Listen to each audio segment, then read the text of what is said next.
good people in this lovely world of ours. It's the TTP Field Manual.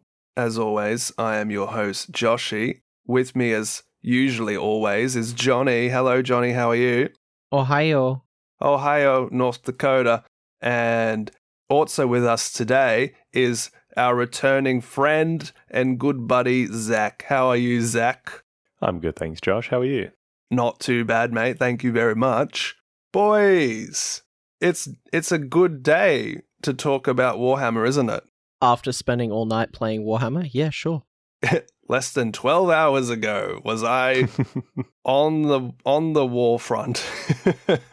And I got the joys of going up against the topic of today.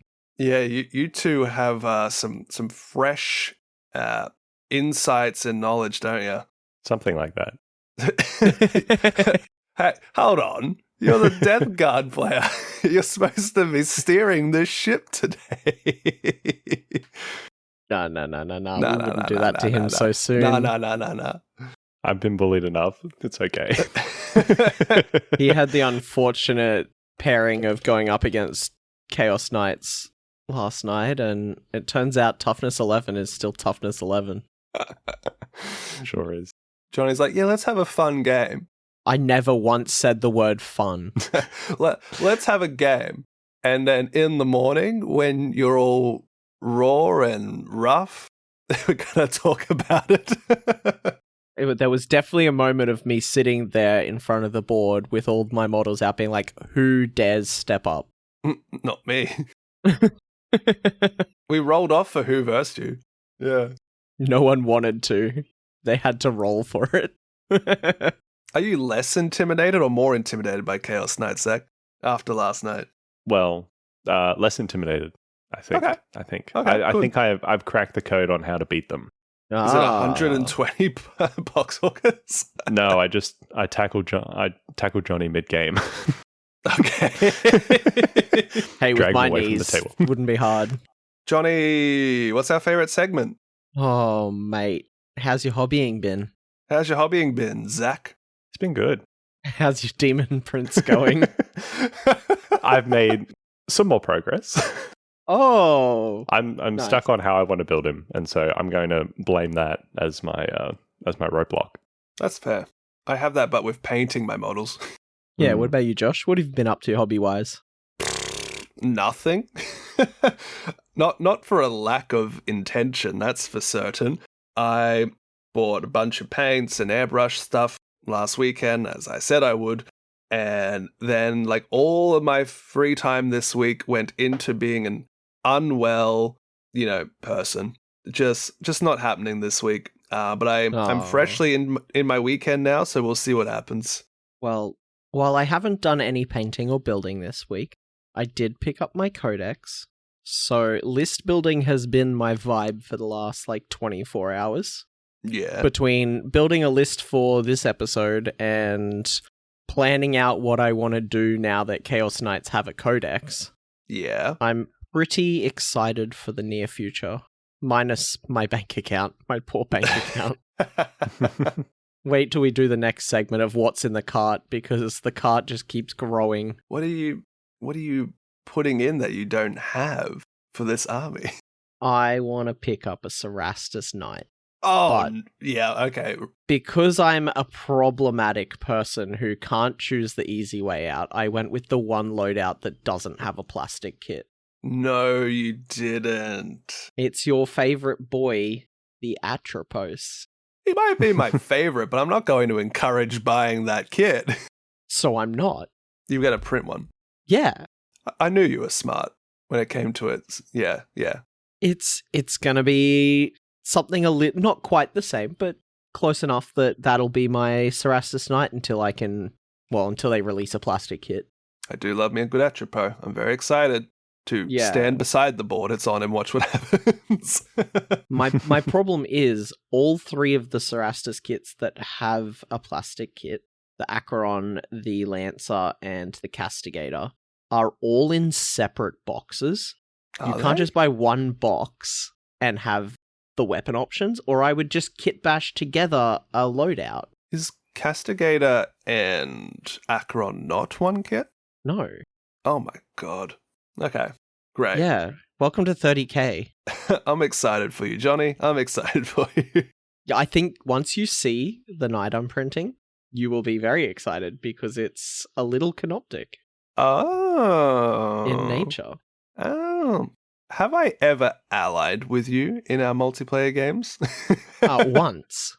With Chaos Knights? No. No, didn't think so. Just once with Thousand Sons, and it was a little bit of a cakewalk. Are you going to take that, Zach? Oh, that was our first game. That was the one where Typhus was stuck in deployment until turn 3. And Mortarion just sat on a chair for a while. Oh, I'm thinking of a different game. Yes, he Yeah, ducked no, off to the that was corner. the game between you, me, and Tyson where I sat on the sidelines until turn 4. Yep. Oh no, another bad beating. For an army that's been underperforming in the meta, he sure has been fairly dominant in our local meta. These Chaos Knights have been a bit of a cock tease for everyone. What's a stat check army? If you don't have either enough things to, do your objectives and score your points, or you don't have enough tank busters, like, you're going to have a rough time. But in the meta, the tournaments, people are aware of this and build accordingly. Exactly. Unfortunately, when we build our rule of cool, I'm the guy that's like, it's cool to have an army of vehicles. That's okay. I'm looking at Star Shatter Arsenal. I'm like, how many Doomsday Arcs is enough? How many Locust Heavy Destroyers is enough? My goodness. Locust Heavy Destroyers, I tried them with the big tank busters and not a single shot got through the invulnerable 4-ups on things. Holy moly. Mate, I was struggling with invulnerable 4-ups too, okay? I had to saturate them in fire. My Katancha the Void Dragon finally had its glorious moment.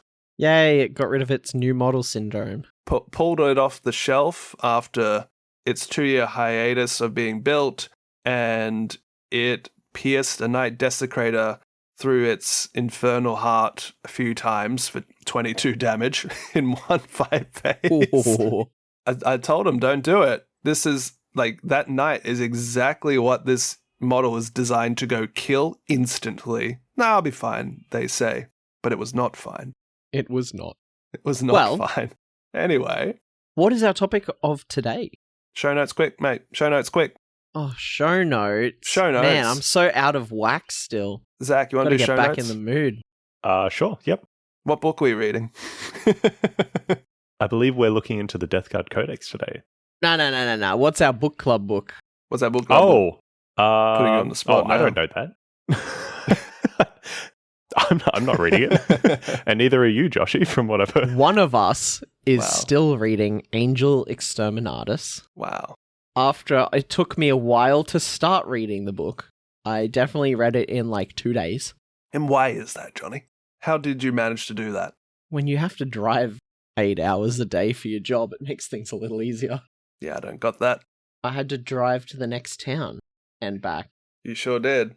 You're like, I'll read it. Fine. Jeez. And then like 3 days later, you're like, yeah, I'm done. Back to my other book series now. Just a quick pit stop for some 40k lore and then back to fantasy. I'm like, I read like 20 minutes driving to the gym and back. But yes, the other show notes would be follow us on Instagram. The more attention we get, the more attention we'll give. Yeah. I am a hopeless person when it comes to social media, so give me a reason to learn. We are a drop in the ocean, my friends. There is so many little Warhammer communities and tabletop communities and similar communities cropping up. So, if you follow and like and comment and stuff, our presence will blossom and more people will find out about us. Leave your reviews on your podcast app of choice. We appreciate the feedback. Or Zach will come get you. Watch out. Watch out. Brilliant. Thank you, Jonny. Thank you, Zach.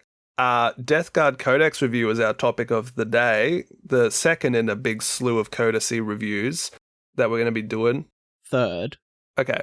Slew, like, very recently courtesies. Did you forget Emperor's Children exist? That came out in, like, February. Yeah, that's still only a couple of months ago. This is the season of the cults, all right? It is number 3. All right, Jonny, you've convinced me. Death Guard, Army Pitch. Jonny, tell me who they are, and Zach, tell me how do they play. The Death Guard are stinky boys. They are the only people in the 40k universe that are actually having fun. They are the sons of Mortarion, and one of the sadder ways that someone fell to chaos, frankly. Screw you, Typhus.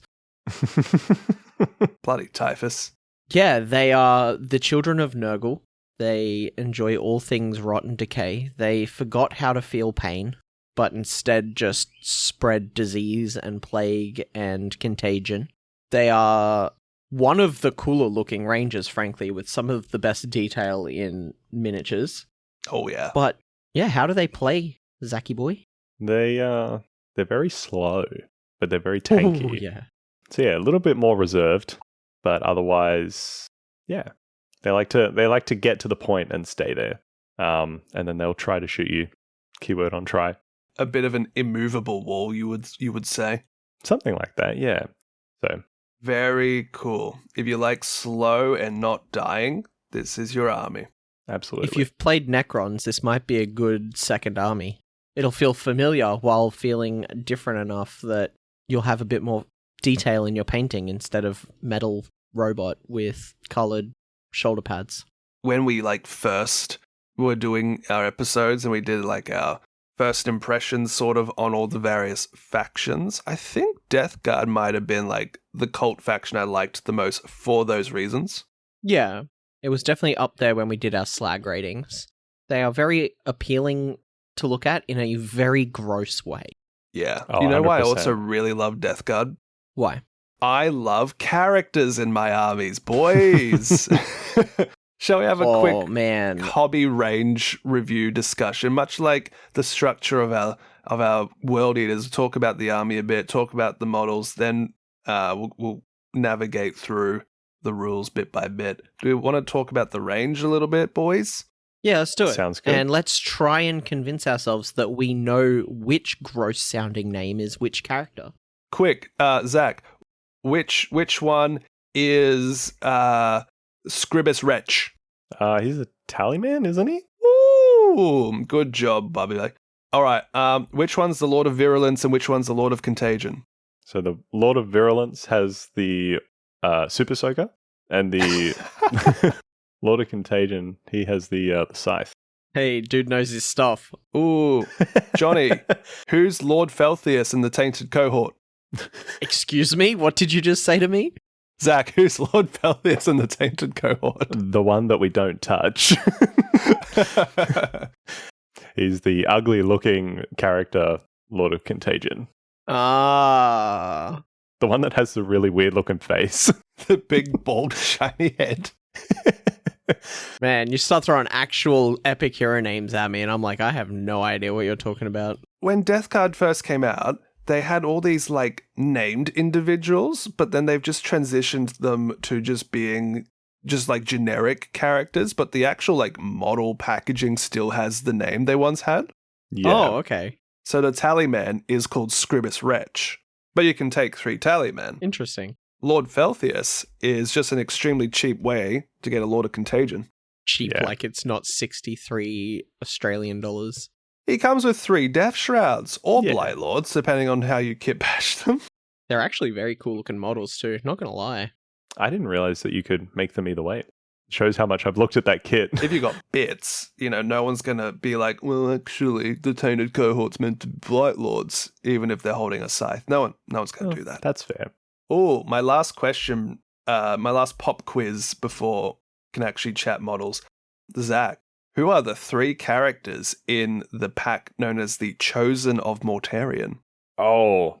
Oh, I know that one of them's the Bellboy, the Noxious Blightbringer. Bellboy! And then I think one's is he a Plague Champion? And I don't know the last one. The last one is we have a Malignant Plague Caster, a Oh, Noxious that's it. Blightbringer, and a Plague Champion. Okay, the Plague Caster. How could I forget? I think that's the only way to get that character as well. It's the guy that's throwing a handful of cum at someone? No, No. It's bile spurting him. I'm gonna bile spurt, babe. I can't unsee that. I think that's the only way to get that character. Either that or the new old kill team for Death Guard. It's because it's one of those like edition start boxes where they add in a couple of spicy characters and everyone's like, ooh, I like it. And then like 4 years later when the box is well and truly done for, people are like, how can I have this character in this codex? And everyone's like, that one unique sprue that is way expensive to have like just one of the models, Cries and Space Marines. Yes. All right. So, character-wise, they have one of the largest ranges in the cults. Yes, they do. There's absolutely no shortage of characters for this army, which is good. You are correct. And most of them can only lead one unit. Because there only is one to lead. Which leaves you in a really awkward situation when list building of deciding which character you want to run with your Plague Marines. When you have 8 options. And I can't imagine you're running 6 blobs of Plague Marines often. Can't believe there's more than 7 characters. Oh my goodness. How dare they? How dare they? So, who do we talk about first? Do we start with the surgeons of this army? The Biologist Putrefier and the Plague Surgeon? We're talking in the sense of like their rules or just the model? Well, bit of both. Bit of both. Yeah, why not? You need to know a little bit about what they do before we can talk what the army does with that, right? Yeah, why not? Cool. All right. Go on. On then. On then, he says, so Biologist Putrefier, he is kind of like your very stereotypical leader for these guys. It'll give them lethal hits if they don't have it, which feels a bit redundant most of the time. But being able to crit on 5s is significantly better. Mm-hmm. He would also make for a good midfield objective holder because if you destroy a unit, he gets a ridiculous OC boost. Great name too. Extraction of fresh disease. He would make for a very good ranged ally. Whereas if you want to go melee focused with your Plague Marines, we have the Plague Surgeon. This is your apothecary. This guy is your bringing bodyguards back. He also has the reduction to critical hits, but if they're below half strength, it goes to a 4, making those lethal hits real good. This thing would turn my Chaos Knights to Swiss cheese. Oh, inflamed infections. What an ability. Right? This is your anti-Chaos Knight tech. You just get this bloke into melee and then 50% of the time it's lethal hits. There you go, Zach. That's your way forward. Plague Surgeons. What was that about running 6 blobs of Plague Marines? All in melee profile? Yep, all in melee profiles to swamp the board. I'm just imagining like knights watching these like come in and they're just shambling up, taking their time, and then all of a sudden just power fists to the knee. Wham!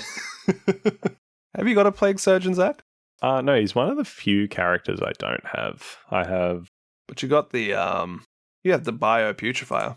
Yeah, I've got the Putrefier. I've got the Tallyman. The Tallyman is not too bad. He's a CP Don't generator. tell me that after last night. You were badmouthing Tallyman all game. I encouraged you to kill him. But go on. Tell us about the Tallyman. So he generates CP on a 7-up, which is nice when it occurs. And then also has the ability of reducing or removing any modifiers to ballistic skill for his squad, which is not too bad. Since the army has lost their sticky outside of one detachment, he's not too bad to either keep on the backfield solo just to keep your home objective, generate that CP. And he's relatively cheap too, at 40 points at the moment. So yeah, 40 points is very low. Yeah. Wow, that's cheap.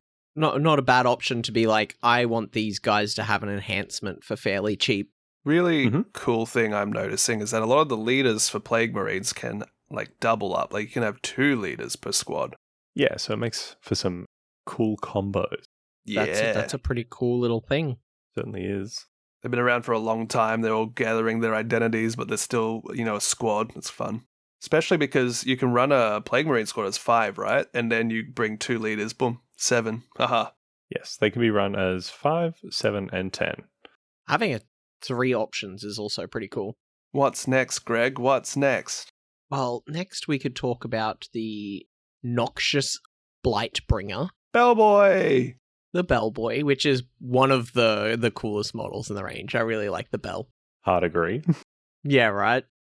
Anti-Psyker 2+ on his melee, because the bell's just like, ding dong, you got a headache. As someone who has an army of Psykers, that would be terrifying. Don't worry, Jonny, it's only AP 0. Yeah, but hitting on 2s with lethal hits. And the Sickening Vitality ability of the Blightbringer adds 1 to the movement characteristics of the unit, and you can reroll advance and charge rolls. Oh my god, that'll put you up from movement 5 to movement 6. And it's got a Toxin of Misery aura that battle shocks for Psykers are -1 if they're nearby. Yeah, he's your anti-psych attack. That's kind of his deal. You're probably not bringing more than 1, if that, most of the time. This edition is like, do you want Psykers? Well, you're going to struggle. We'll probably talk about it when we get to the detachments, but this guy can lead Poxwalkers as well. Sure can. Oh. Yes. So there's one detachment he might be useful in. Absolutely. And that's when you've got 150 Poxwalkers running up the board and you've run out of heroes to slot in. I was really excited for just a little quick bit. When I was making my list, I was like looking through all the options. I was like, oh, this guy leading Plague Bearers could be interesting. And I'm like, it took me like 20 minutes to realize that Plague Bearers aren't Poxwalkers. Yes, this is correct. I was like, man. But do you know the difference? One's a Nurgle demon, one's a human zombie. Yes. Yes. There is no difference is the answer. Fell into that one. It's that simple. They're basically the same. They fill a similar role. Do we want to go with the Foul Blight Spawn or the Plague Caster? The Foul Blight Spawn actually seems like a decent bloke. Not gonna lie. He's the chubby guy with the Super Soaker backpack, right? Yeah, as I was mentioning just before we started, this guy seems like a really good backfield objective holder. His ability to do fights first once is not as good as him having it all the time like he used to, but is still clutch when that one turn you need it, like when they deep strike into your back line and then want to try and come for you. The putrefying stink just prevents your enemies from advancing, so they have to slow down a little bit to get near him. And it just slows down your opponent's ability to get onto your backfield objective. Yeah, that's good. And never underlook the grenades keyword. Everyone does in our game group. Everyone forgets about these mortal wound bombing stratagems, eh? I play an army of vehicles that don't have it. No wonder you forget. Yeah, I have a reason. I'm a big fan of the CP discounting characters. It's like, here's a free grenade. Yeah. Anything that can discount a stratagem is very good in this edition. What do you think, Zach? He's pretty good. I might have to start running him again. Yeah. He fills a role. You can see very easily the role he fills.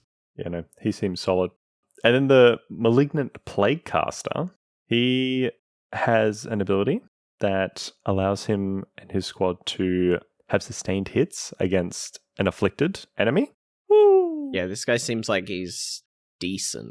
Yes, and then he also has his Plague Wind attack that when he hits a squad, he can reduce their movement by 2 inches, which is nice. So a little bit of speed control when that hits an enemy, which is good. So yeah, you don't need to go fast when you can slow down your enemy. Yeah, I like this guy sitting on an objective off to the side and just chilling, and anyone who tries to get close. Or you push him up just past the midfield objectives and you stop your opponent from being able to get to the objectives as quickly. Mm-hmm. I'm less impressed with his ability because of the 12-inch. Yeah. Yeah, it's not great, but it's there. He's trying his best. I mean, it's a torrent weapon. Most of the torrent weapons sit in the 12 to 18 range. Yeah, but for his ability, reducing 2 inches of movement when they're, 12 or less isn't quite the saving grace, it sounds like, in my opinion. You're not using him to stop them getting to the malignant plague No. caster. You're using them to slow down your opponent from doing their shenanigans elsewhere. Yeah. You run him into the enemy line and you go, it's going to take you an extra turn to get where you want to get. He points his stick and says, "You're getting so fucking sticky." Oh god, after the cum joke, and now it's getting sticky in here. That's why I made the joke, mate. And that kind of just brings us to the problem and the man himself, right? The icon bearer. Oh, I did forget about the icon bearer, but he's an icon bearer. Who cares? We have alchemists, we have plague doctors, we have toxic wizards, and then we have a guy with a flag. You like this guy, eh, Zach? I think he definitely lost his cool ability that he had in the index, which was basically 12-inch aura for 1 turn, or 12-inch contagion aura for 1 turn. Yeah, but didn't they add that in somewhere else? Probably. I don't think so. Could be the Champions of Contagion detachment. We'll talk about it. But no, this guy he retains his ability to give 1 to the OC, so Yeah, like most icon bearers do. yeah, which is nice. But now he gets the once per battle ability to force a battle shock within 12. So yay, more battle shock. More battle shock. Definitely would prefer the 12-inch contagion aura, but Oh, that's where I remember seeing it. The Lord of Poxes now has +3 range on the contagion. That's where I saw it somewhere. And actually, Lord of Poxes seems pretty good. Yeah, we got lords. We can talk about lords. Boxes? All 3 of them. We have the Poxes, which is our Plague Marine Lord. He gives them essentially lone operative, as well as an increased contagion range. So you have to get close, but if you do, it's not good. He also has a lethal hits, devastating wounds blade, which is a bit of a non-bow, but it exists. If it had sustained hits as well, that'd be juicier. Yeah. And then we have the 2 lords of the Terminators, who we did discuss a little bit before. We have the Lord of Contagion, which is our melee guy. He gives his unit sustained hits and lance, meaning these guys on the charge hurt bad. They're so good. they are very spicy. And the Unholy Resilient is also very good because it lets him come back when he dies. Have you been running one of these with your Death Shroud Terminators, of which he leads, Zach? I have, yes. And what's your reaction? Good? Oh, absolutely.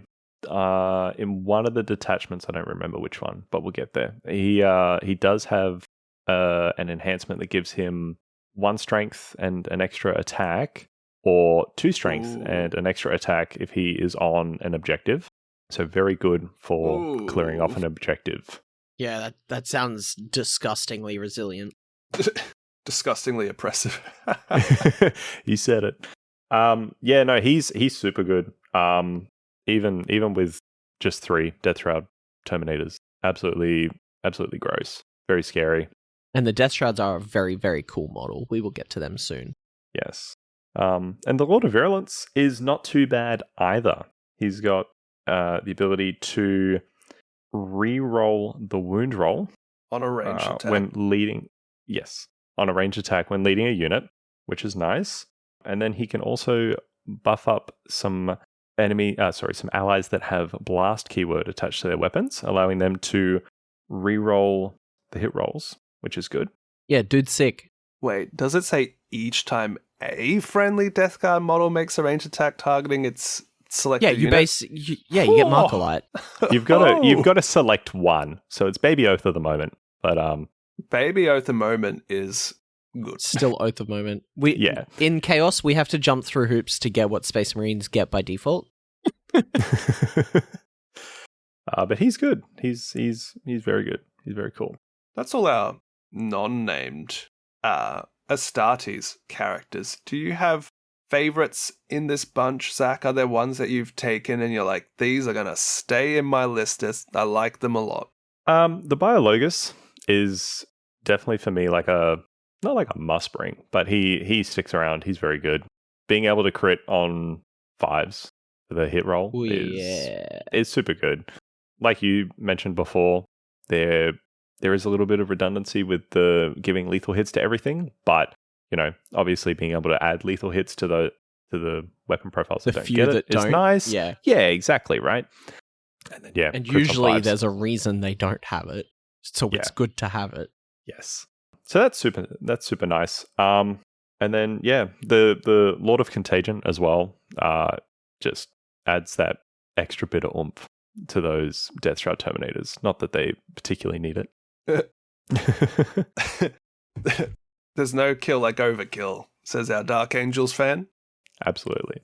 Well, I mean, as you saw last night, he failed his overkill.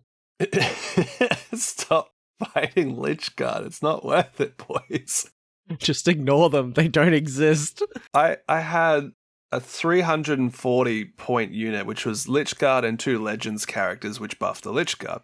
And our Space Marine friend brought like 700-ish points of models, and even with a unit charging, it still didn't get them.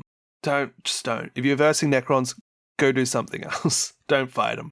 Do your objectives.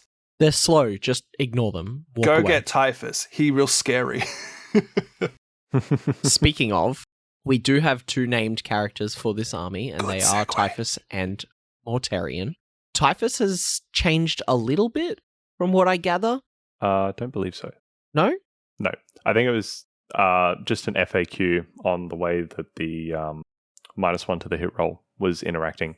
But otherwise, actually, no. He changed in a really big way. So, for those of you who are fans of the lore, his melee weapon now has a name. Lacrimae. Yeah, right.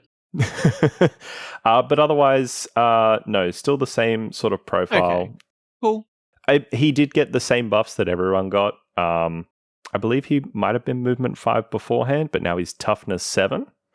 Yeah, toughness 7 is huge. We haven't said much about that, but Death Guard's toughness is silly. Yeah, so all the Terminators are on at a 7, and then the Plague Marines are at a 6. They're essentially +2 toughness on other Space Marines. Yeah, makes it hard to chew through. It's a lot to chew through. A lot of your weapons that you used to be like, oh, this hits on a 3, is now hitting on a 5, and it feels bad.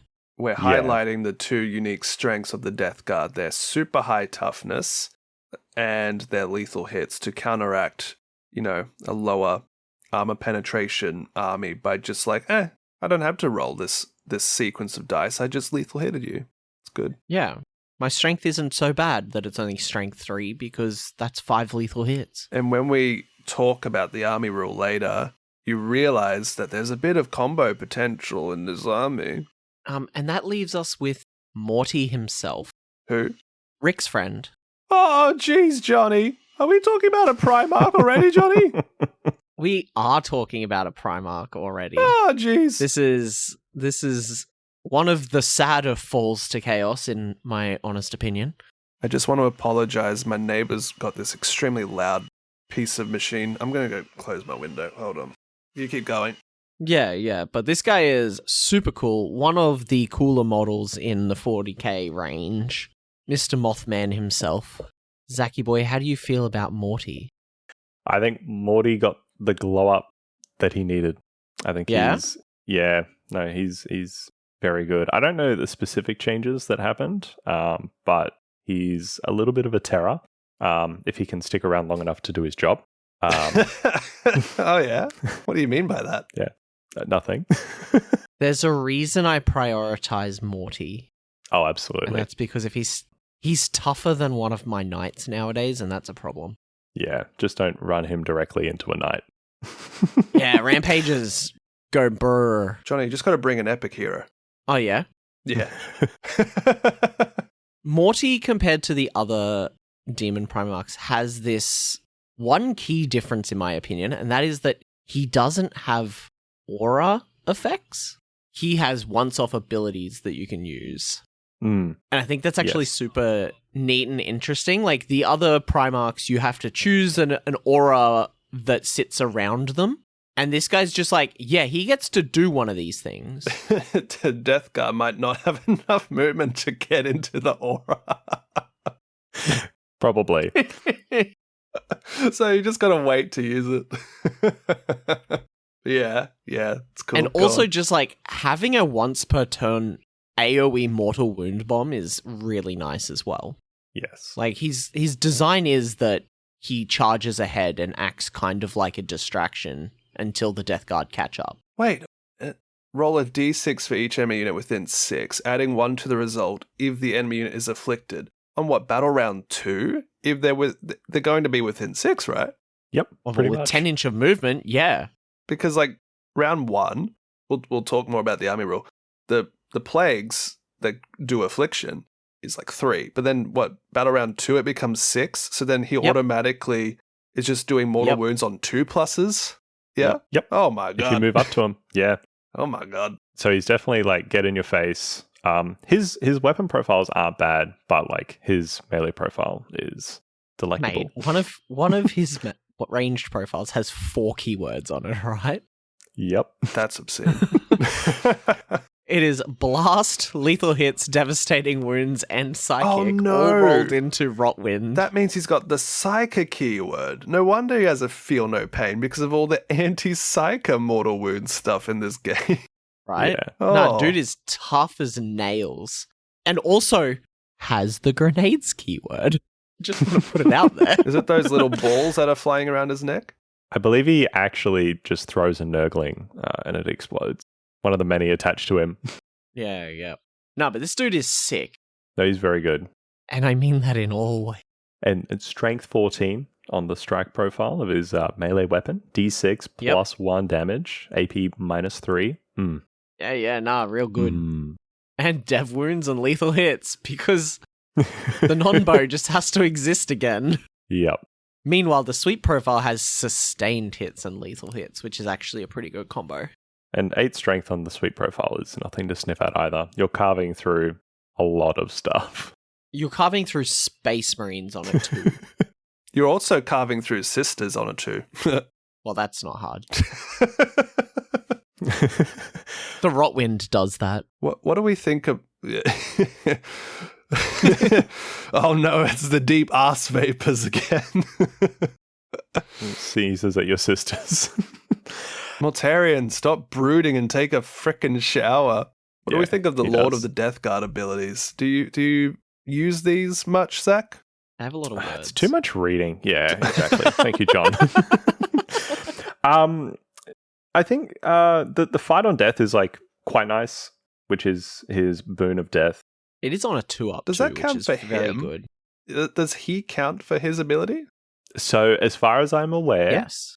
he is a friendly Death Guard model within range. So yes, Ooh. all his abilities do count towards him. Angron could never, Johnny.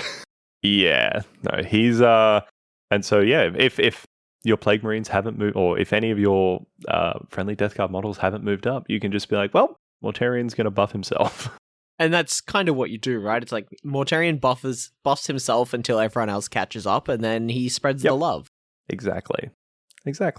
No, he's super cool. All right, moving into the non-characters at long last. I assume we're just talking the Nurglish stuff. We're not worrying about like Chaos Rhino. Yeah. And we won't do everything. We'll kind of hit the best of, right? The things we actually care about.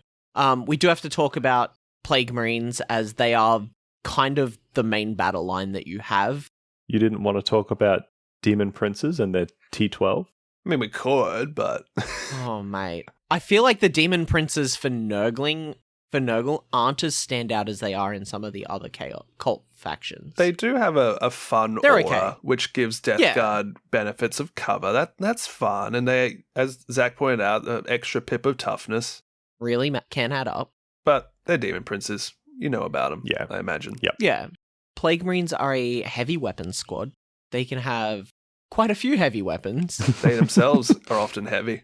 For a new player, can be a little daunting when you've got like 5 or 6 profiles for your 5 or 6 guys. Those first sessions, Zach. Those first sessions. What do I have, Josh? Rolling out like one attack at a time. Dreadful. From the point of having a solution to everything, that's kind of cool. Zach, Yes. is the multiple weapon loadout that we're seeing in the datasheet reflective of what you get in the kit, or is this a hodgepodge from the various sprues that have existed across 40k and even the kill team models? And so if you have them, you still get to like use the weapons, or do you buy like Plague Marine box, like 40k Plague Marine kit, and you have all these?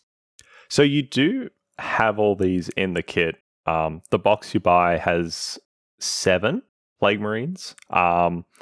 Is it like 3 sprues? Because that's a lot of heavy weapons. I think it might be 3 or 4. It's a lot. That's a lot for 7 dudes. Yeah, and then you also get like a lot of like decorative bits too, which is nice. But you get the option to build one of the heavy weapons. I don't recall off the top of my head how the box is, but you would have to buy 2 boxes to build a 10-man how you would want to build it. So things that you can run 2 of, like the Blight Launcher, like the heavy weapon options, the Plasma Gun, all that jazz, the Plague Spewer. You only get 1 of those in the box. So you would have to buy 14 to run a 10-man. However, you can just kit bash them. They are quite kit bash friendly, which is good. But yes, you do get all the weapon options, which is There's not good. really any like spare like bits that you could use and like kit bash some of those extra Plague Marines into the various Plague Marine characters, is there? Like the sprues for the characters are fairly unique compared to what's in the Plague Marine unit box. I would say so. Like what I'm sort of getting at is like, let's use Sisters of Battle. Their kill team, the Sisters Novitiates, each model is like the apprentice to one of the character model roles for the main 40k. And so you could be a bit sneaky and buy Novitiates, get the right bases, and then you're like, here's my Dialogus, here's my Dogmata, here's my Hospitaller. But they're not, you didn't spend like $50 a model, you just bought 1 kill team. Like, can you do that with the Plague Marine kit, do you think? Probably not. But also, Josh, nobody fucking can. Are you joking? That's such a sisters thing. No one else gets that kind of luxury. Are you joking? I'm just asking a question. Sorry you don't get epic heroes, Jonny. You probably could. The only issue that I would see is that the Death Guard characters look quite unique in how they're presented. But I mean, like, you know, the Foul Blightspawn gets a torrent weapon. You could maybe give him a special flag and say that's my Foul Blightspawn. Yeah. You probably could kit bash them. I don't see why not. Because some of these characters are out of stock, and if you're building a list around the Chosen or Mortarion, I know probably doesn't have a big bell in the Plague Marines, but if you can't like actually run some of these characters, it's going to be really like encouraging to just make your own eventually. Yeah. Like you with a certain Lord. my tiny Lord of Contagion. Cool. Soz for the derailment-ish. No, I'm just teasing you. I know. So we have a couple of Terminators. We have Death Shrouds and Blight Lords. We have the melee and the ranged version of your Terminators at what I can only call a heavily discounted price. Yeah. The fact that you can get 3 Terminators for 115 points, while most armies are sitting at like 180, is kind of cool. You know why you can run 3, right? Because why not? Zach knows the answer. In terms of actual like discounts, their 5 model, which is the same as doing 5 models for like Chaos Space Marines, for instance, is roughly the same price. But just being able to take it at a cheaper price is very nice, with so many more options for heavy weapons than Space Marines, Chaos Space Marines get. But go on, what is the reason you can have 3 Blightlord Terminators, and is it because of the box? Yeah, Lord Felthius. Yeah. Yes, that's exactly a few why. of those start sort of boxes a few editions ago, a few years back, would have like unique sprues that is only a limited amount of the unit. Yeah. This is one of them. Yeah. Yeah, your Blightlords are very heavy weapons focused and can go up to a 10 squad or as low as a 3, which is a lot of A lot of potential heavy weapons. And the anti-infantry pairs well with the Blight Lord, the Virulence guy. Oh, yeah. Yep.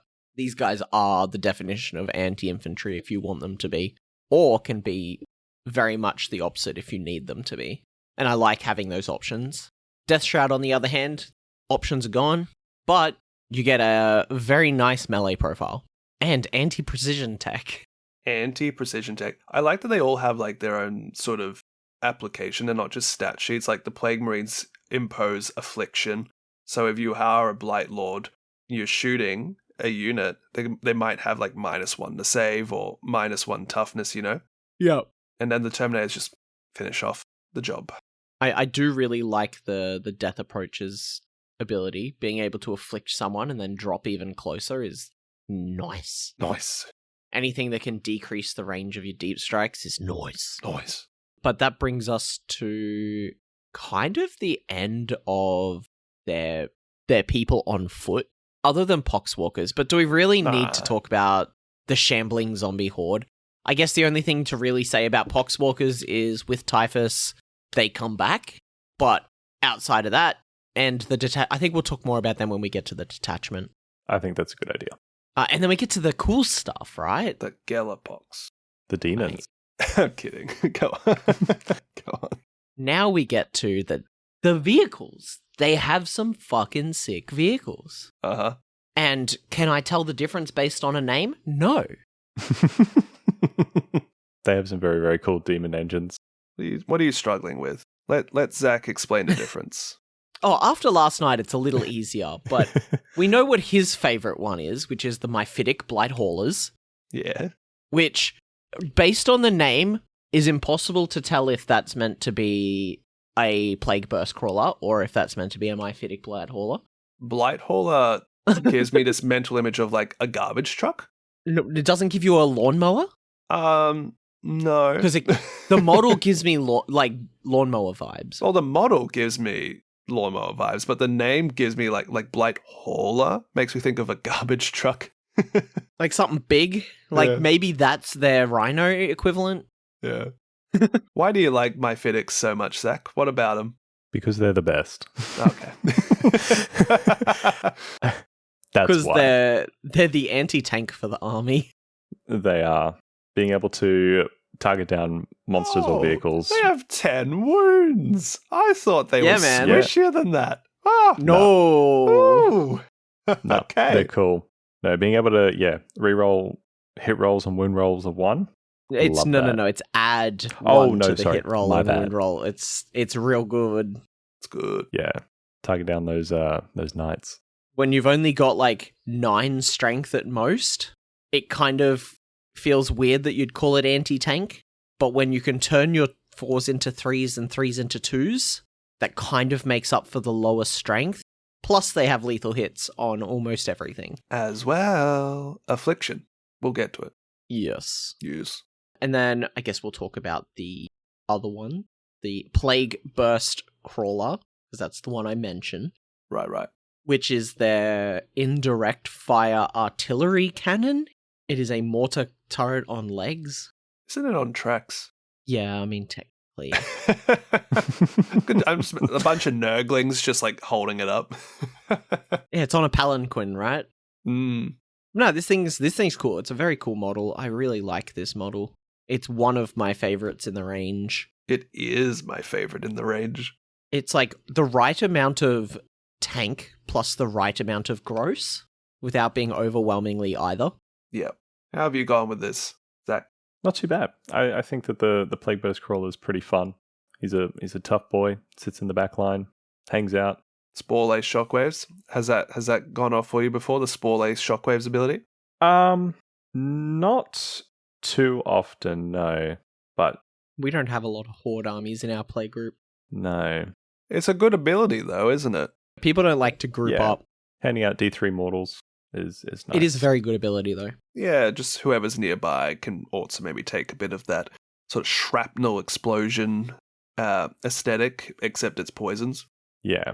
Yeah. Do we want to talk about Fedits? It's a cool model. Isn't it, Zach? Meh. Meh. They're pretty. They're all right. They're all right. They're kind of like the meme model of the army Are they? with the flesh mower Oh, yeah. and the fact that at one point you couldn't get it. Why could you not get it?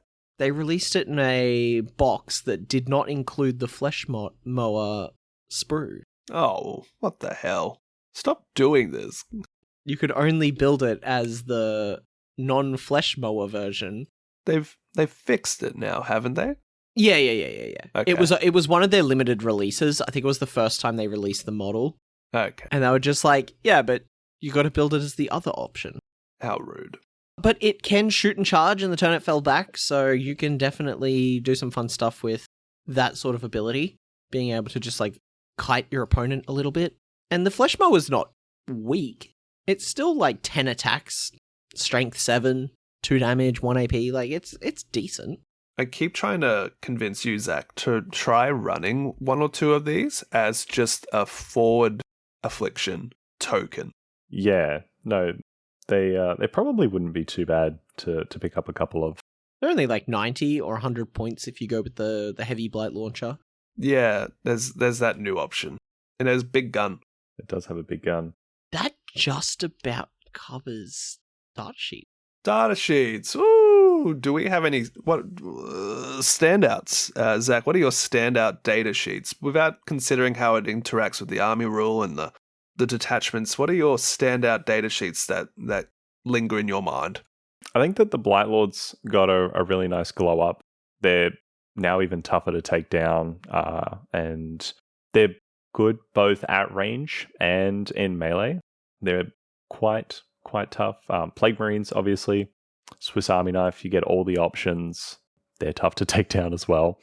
And then obviously the Death Shroud Terminators just being fantastic and scary. And then my favorite, my Fetid Blight Haulers, of course. Because they're cute, right? Yeah, they're good fun. Jonny, what stat sheets and models lingering in your brain as like ones you like?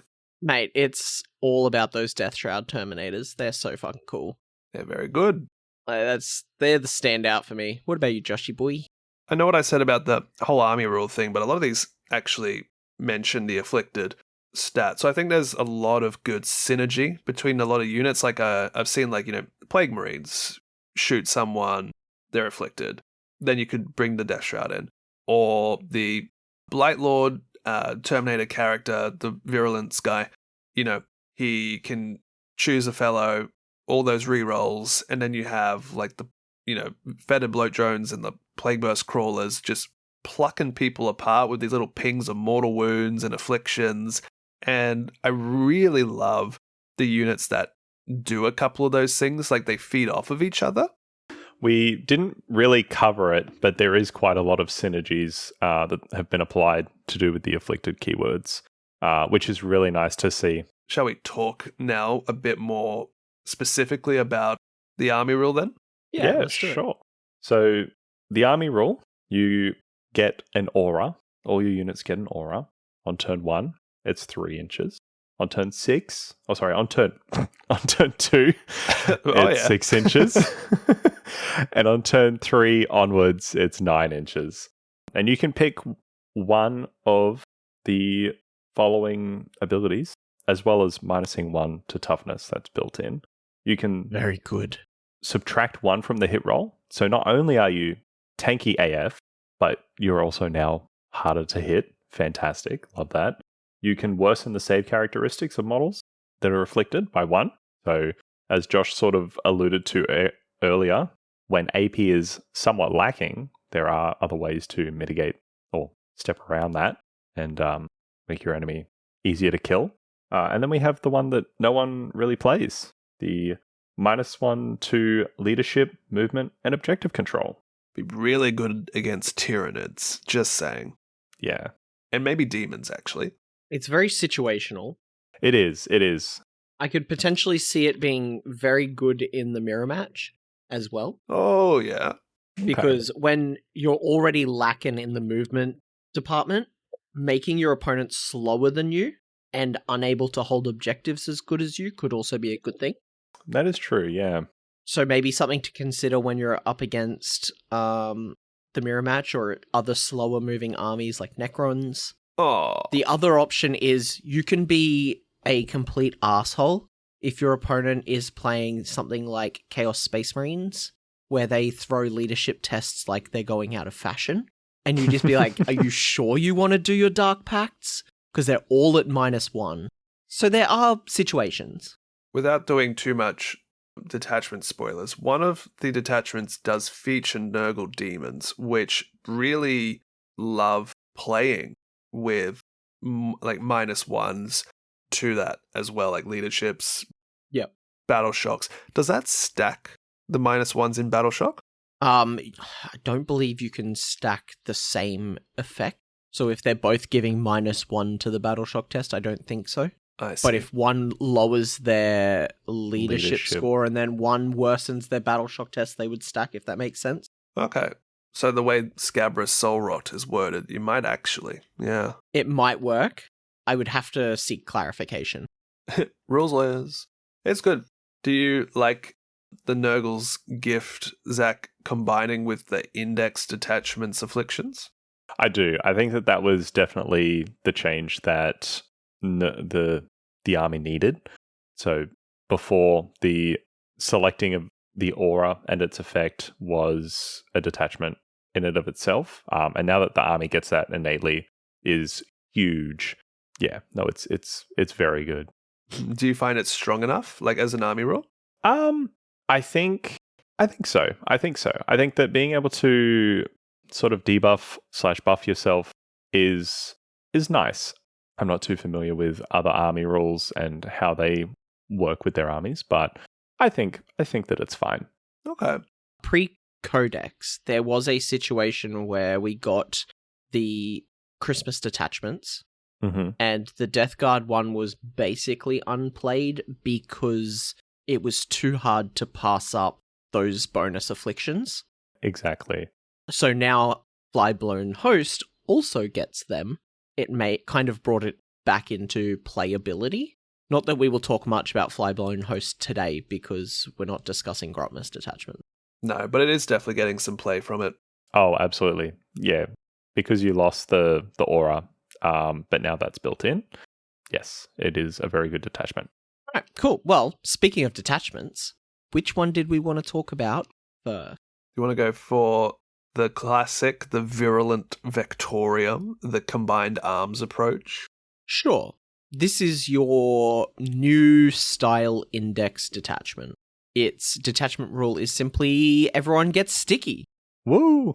So fucking sticky. Pretty good for a world, like a army-wide rule, just to be like, yeah, we all have sticky, when most armies have to specifically plug in a unit or two with sticky to accomplish that.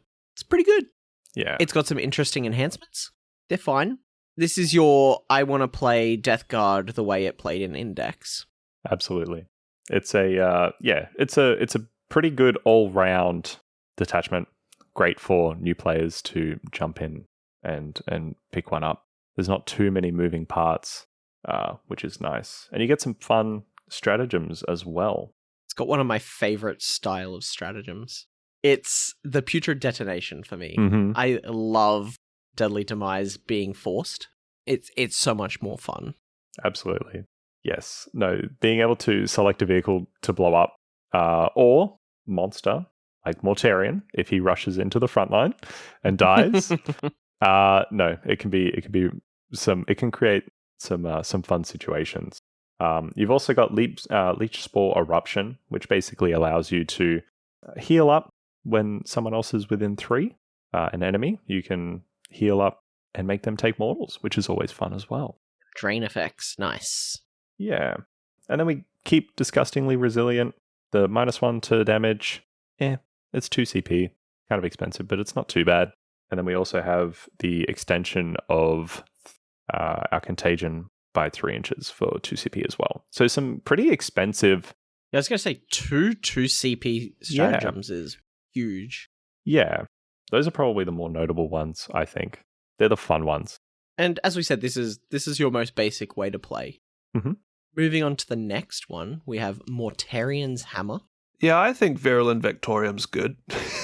Aha! Sorry, Josh, I forgot you were there for a moment. I'm letting you two have fun talking.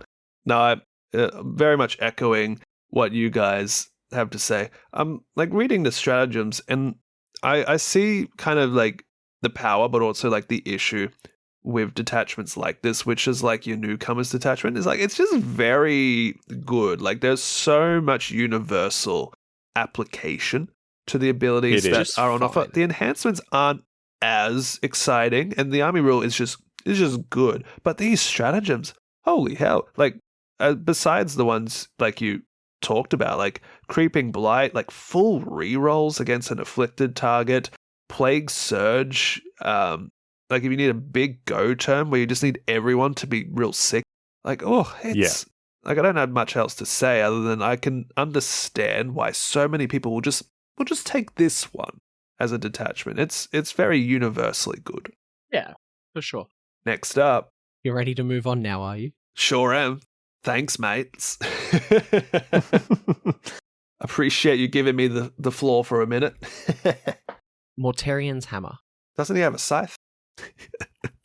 He has Hey. both. His hammer is up in space as we get miasmic bombardment, which in a regular standard game of 40k we have strike force. So you get to afflict 2 enemy units that are 12 inches away from your guys because you don't want to be in the friendly fire range, and they are just afflicted.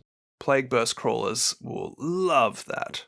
I think as a whole, this is very good for like a ranged playstyle where you don't want to get close straight away, and being able to just single target an enemy and be like, you are afflicted. Oh wait, now my Terminators drop in at 6 inches away. Buy or more blight. The plague caster gets an extra 12 inches range. Auto include. Mm-hmm.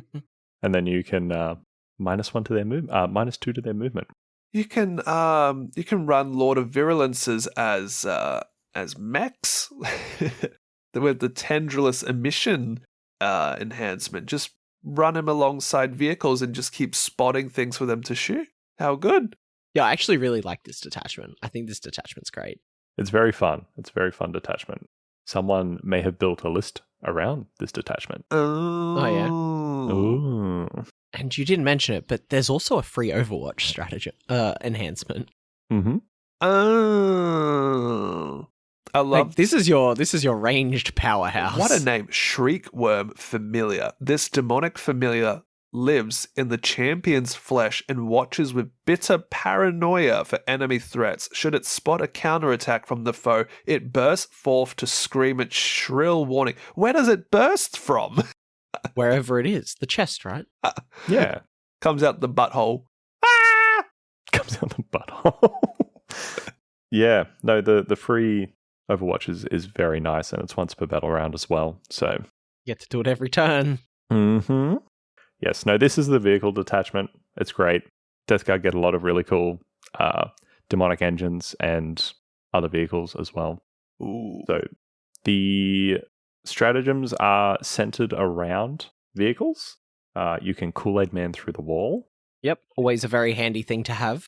Yes, it is. I'm not too familiar on all the other stratagems, but No, that's fair. So you've got one that can give your vehicles the assault keyword, so they can advance and shoot, so you can get them up the board a bit faster.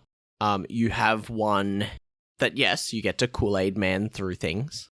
oh, there is one that another cool one, is you get to select a terrain feature within 24 inches, and that terrain feature becomes afflicted. Yeah, you just like get to add your aura to a piece of terrain. I think that's so cool. You could replace that terrain feature with their fortification as just set dressing. Yep. So that's neat as well. Yeah. No, I think overall this is a pretty solid detachment. Gets you to run Death Guard's very cool vehicles and buffs them up nicely. Yeah, if you like vehicles, this is the place to be. Absolutely. What are your thoughts, Josh? Yeah, go on, Josh. Oh, thank you so much, boys. You're so cute. I'm just imagining Death Guard doing their best Iron Warriors impression by just, running like 3 Plague Burst Crawlers, like 3 Fed Bloat Drones, or maybe 6 if you bring both data sheets. You're doing like 3 Lord of Virulences, just like guiding everything. You got some Blight Lords for like those, like, that Overwatch blob, and just like good, stats. And then all the vehicles are making use of, the Kool-Aid Man, as you put it, but there's an assault keyword stratagem font of filth. That's insane for those fast-moving demon vehicles like the Blight Haulers. It's going to be really oppressive in a way that I think most people who have versed Death Guard will not really expect. And if you prefer keeping a little further away, but you're a bit sad that you couldn't make people sick because you're farther away, play this one. This is going to be real fun. I am certainly considering picking up a couple more Demon Engines to be able to play this as a fun, fluffy list. I don't even think it's that fluffy. If you lean into the vehicle aspect, like it's going to be good. Like those Fetid Bloat Drones and those Blight Haulers have like the best guns in your army. Well, I mean, I'll be playing a fluffy version. Okay. But yes, no, it's actually a really fun detachment. On to the next one, Jonny. Yeah, sure. We have Champions of Contagion next. Manifold Maladies. If you're unsure which plague you want to run, this is where you go instead. This allows you to adapt to your opponent a little more, and you can change which of those maledictions you get to add each turn from the Nurgle's gift, allowing you to adapt your circumstances to what is occurring on the board. This feels very character-focused. You think so? It is very character-focused. All of your enhancements are for one specific dude. Oh my god, one of the stratagems is for also one of these specific dudes. One of your stratagems only targets a Biologus Putrefier. But final ingredient is such a juicy enhancement. Yep. It is. But being able to run 2 or select 2 afflictions is quite spicy. Oh yeah, yep. Imagine -1 to toughness, -1 to your saves, and -1 to hit. I like Visions of Virulence as well for the Plague Caster, because if you want to have like a mid-game swap to like Scabrous Soul Rot, Plague Caster, this is going to be my guy.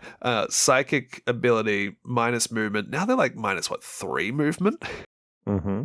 It's gross, right? Yeah. It is.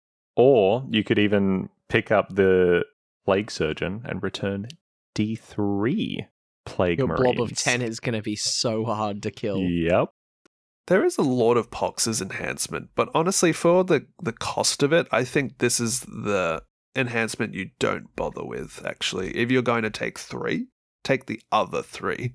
It is nice being able to have a further contagion range. But Lord of Pox's is the lone op guy. You want his unit to be a bit further away, don't you?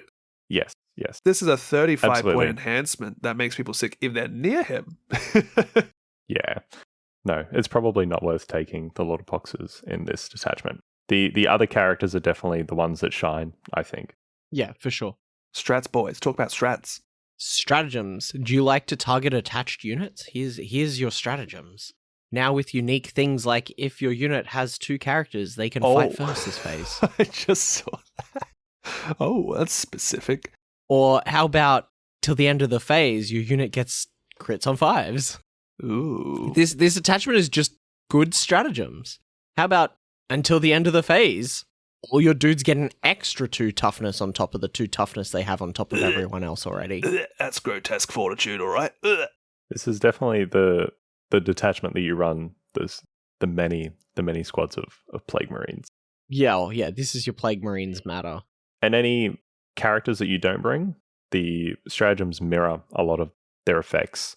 Fights first for the not for the Biologus Putrefier, the Foul Blight Spawn. Crits on 5s for the Biologus. What? What have you found? I'm just making sense of mobile vector. Can you add another squad to a squad? Oh no, a character. No, you can add a character. You can essentially attach a character if you've got an open slot for one. Yeah, it's very situational. It could work if you've had like some precisioned out characters, yeah? Yeah. Okay. This is the very 5D chess. I think I haven't had success with this. I've only played it once. But I think that there are definitely people, smart people on the internet who are choosing to listen to this podcast who would be able to make this work. Nah, good stuff. If you have a box full of Plague Marines sitting at home, this is the detachment for you. Absolutely.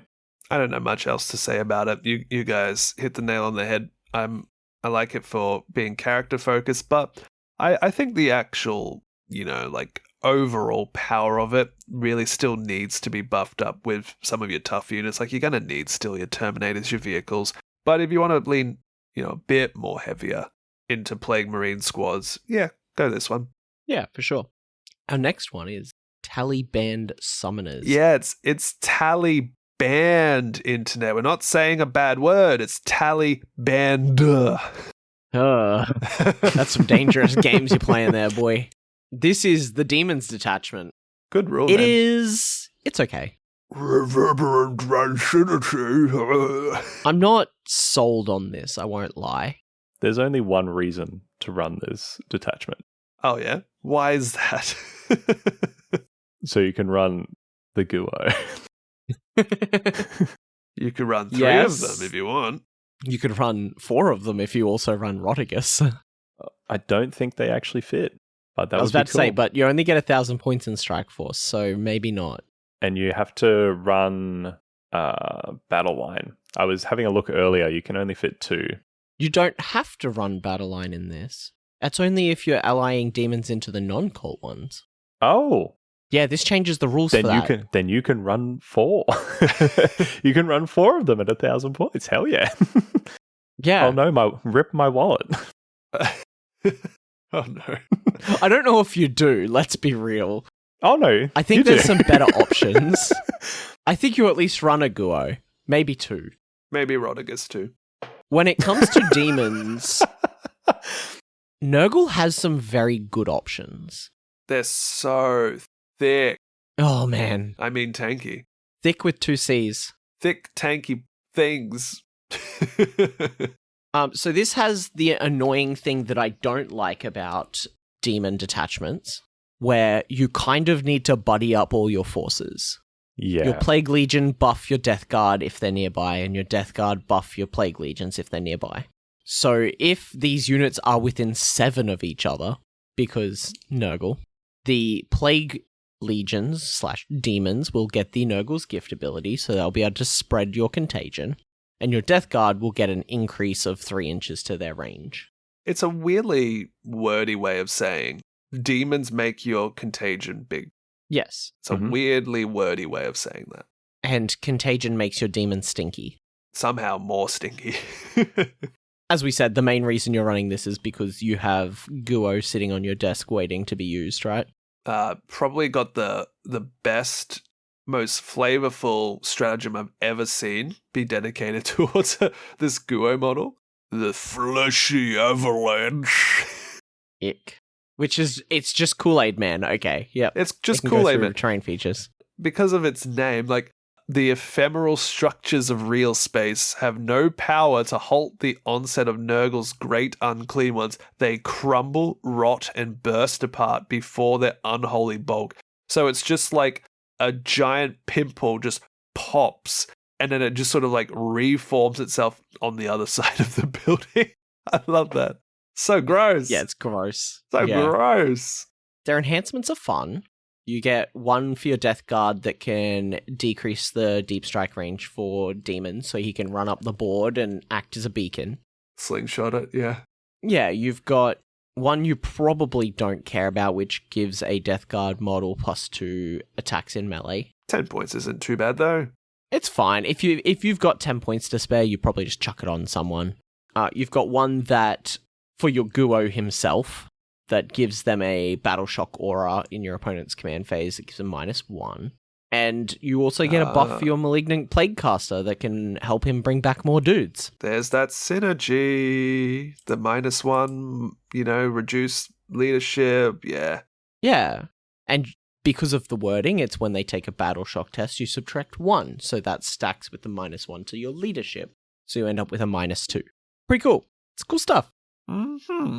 In terms of stratagems, you have more Nurglings if you want more Nurglings. I love all of these strat names. Oh, Yeah, persistent pests. Yeah. The strat names are great. Fleshy avalanche you discussed. We have the avatars of decay, and that just makes everyone afflicted within 6 inches of all of your demons, which is great if they're not near your other dudes that are already doing that. probably good maybe on the Beasts of Nurgle, that just full regen every round. Like this, it's very synergistic. It's very gross sounding. Like all is rot, Yeah, it's good. which is icky wicky. It has fallback shenanigans in the Maya slick. Yep. So fucking sticky.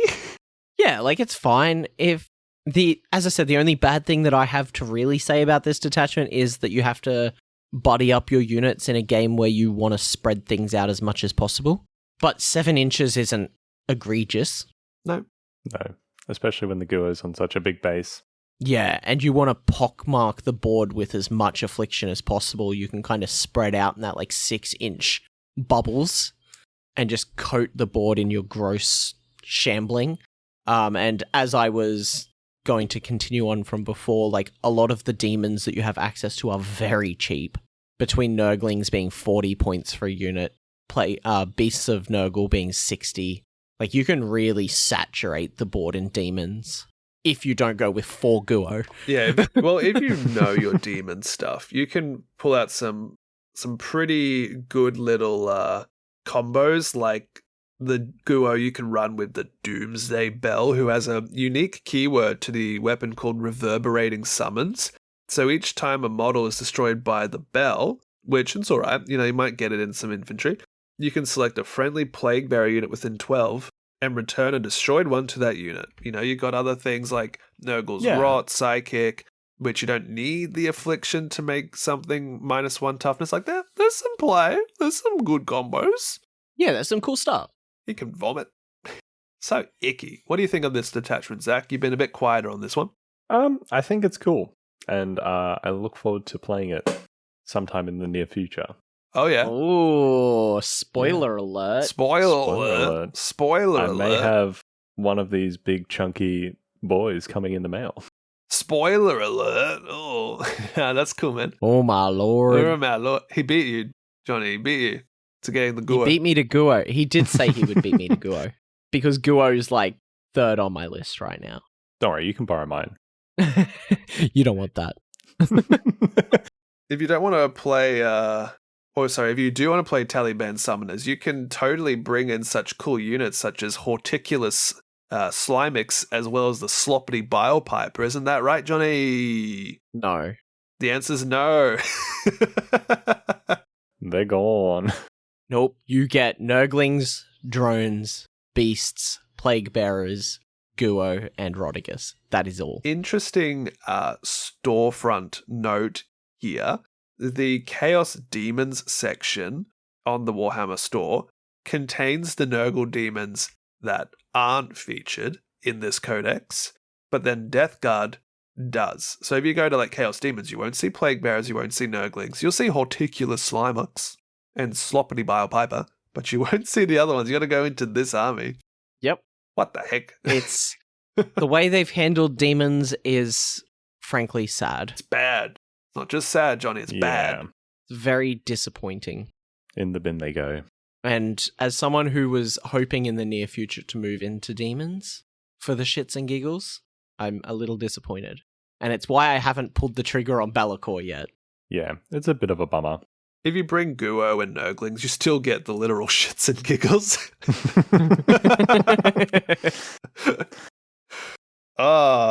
And with that one, shall we move on to the Shamblerot Vectorium? Shamblerot Vectorium? Is this the nickname for Warhammer's business practices? Yes. Are you ready for Poxwalkers Matter? How about 9 units of Poxwalkers?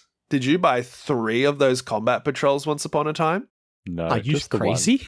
Do you have 3 Typhus running around for some reason? This isn't Typhus, babe. That's totes a lot of contagion.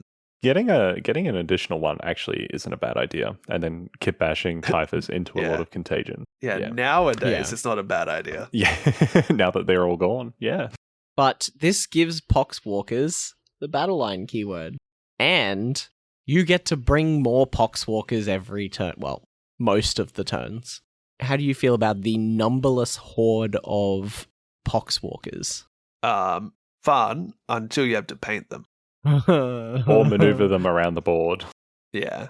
Yeah. It's not old world. You don't have those little templates you just push. So something that we glossed over earlier to do with Poxwalkers is they now have the infiltrator keyword. Yep. Meaning that you can practically set them up almost anywhere on the board turn one, being able to theoretically lock your opponent in Poxwalker jail. Forever. Yep. Because just when they think they're gone, there's another 10 showing up. Like if you go first and you move those Poxwalkers that have infiltrated up and you've got enough firepower to, shoot them while they're all tangled up. Whoa! Good. For me personally, I think this is probably one of the... It's obviously good, but it's doesn't seem like a fun way to play. For either player. Yes. No one's having fun doing this. When you're throwing 120 plus reinforcements of Poxwalkers all starting 9 inches away from your opponent's line and then marching, probably advancing to your opponent's deployment line and locking them out of the game, they're not going to have fun. Yeah, No. Somehow this is the stat check army for Death Guard, I think. The worst part is you'll be like, okay, they're running Poxwalkers, I'll put some stuff in strategic reserves so I can drop in their backline. And then they'll lock you out of the board edges. Yeah, and even if you break free from Pox jail, there are things like Shambling Wall for a stratagem, which allow the Poxwalkers to take the damage for the Death Guard units. Yep. Which is good. You can buff them up a little bit with like Gnawing Hunger, they move a bit quicker, they have a bit more attack and strength. There's a couple of like enhancements that play around with some leaders to boost them up a little bit, like the big Blightbringer with the bell. We talk about Grip of the Walking Pox, where you can give your entire unit of Poxwalkers deadly demise. Yep. That's gonna hurt when they're in Pox jail and need to break out. And as mentioned before, you can add some additional characters, being the Noxious Blightbringer and the Malignant Plaguecaster, I believe, to the groups of Poxwalkers. So I think if you play it right, it can be fun. Gives you a reason to bring all your Poxwalkers, but there is also some very abusive and oppressive mechanics in this detachment. Yeah, I feel like you need at least 60 bodies of Poxwalkers to make this actually work. Yeah. And that's too many Poxwalkers, let alone the 150 maybe you could put in. I have 30 and it's too many. As someone who has 60 cultists, I couldn't imagine going any higher and still finishing a game. Yeah. It's the other thing you've got to consider is how long will your game take? If you bring, 150 Poxwalkers and like 30 of them would be not contributing to, like your points total because they're not counting towards your army. Like if you had 6 times 20 blobs as like your battle line, that's like 720 points of your army for like 150 plus bodies overall with infiltration, feel no pains. Yeah. Yeah, it's a lot. It's silly. It's a lot. Your opponent's going to be like, how do I reach these kids? Khan and his 20 brick of berserkers, Jonny. Imagine trying to march your rhino through the horde. You're just like, I guess we're stuck here. You arrive at the Nurgle protest and you're like, beep, beep, get out of the way. Yeah, I could definitely see some very oppressive plays with this detachment. And, I guess you could say the right player, but I would say the wrong player fielding this army could have devastating effect on the local meta. Absolutely. Please don't. Just like a good old plague ought to do. Oh, yeah. For sure. Very flavorful. Somehow we have another detachment. I was going to say, do we have anything else we want to say about this detachment, or shall we move on? I can move on. Can you move on, Zach? Play responsibly. Okay. Yes. coming from Remember, the we're all Chaos player. here to have fun. And that brings us to the last detachment we will talk about today, which is the Death Lord's Chosen. Your Terminators matter. They mattered before this detachment. Now they matter even more. So the detachment rule is kind of fun. In your opponent's command phase, you roll 2d6 for every afflicted unit, and if they roll below a 6, they suffer mortal wounds. And if they're weak, they get -1 to the roll, so it's on a 7 or less. It's just free mortal wounds as long as you're afflicting enemies. Mortarion plus this is obnoxious.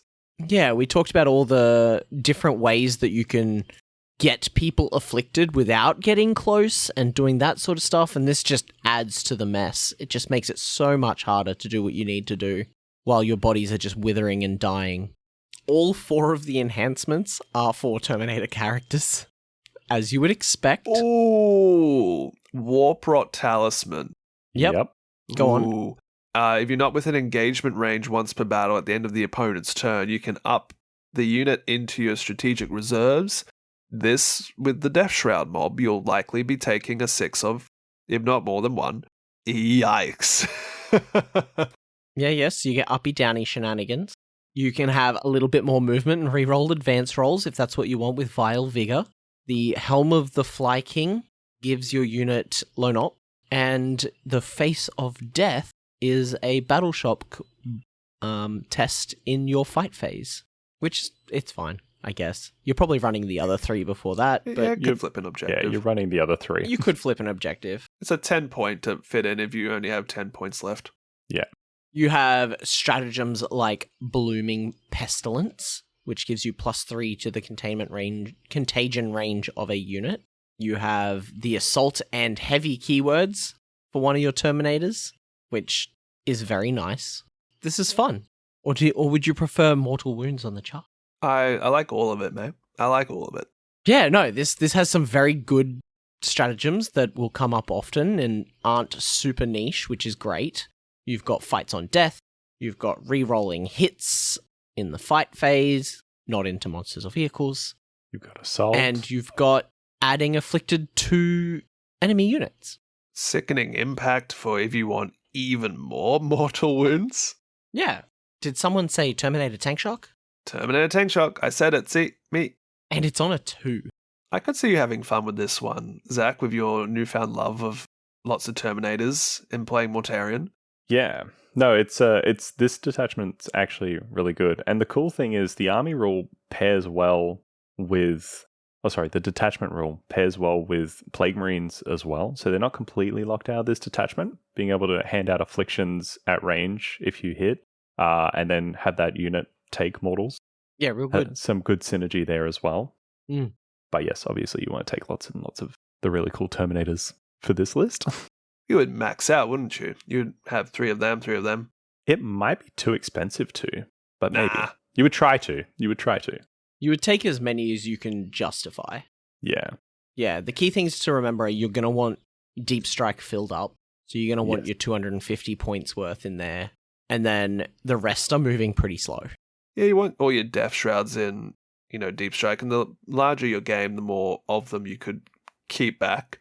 Probably not going to have so much CP to actually be spending all of these abilities all the time. That's fine. So you don't need to, max out on Terminators realistically to make use of all these abilities, because the detachment rule isn't built around the Terminators, so you don't, you're not punished for lacking them. You just take as many as you have or what you feel is necessary. Like if you're going into a maybe a Custodes meta or a Knights meta, you might want to consider having a couple units so you can still have objectives in case you do lose a couple of these Terminators. But yeah, it's fine. It's good. Yeah. What's everyone's favorite detachment? I'm a big fan of this one. I figured.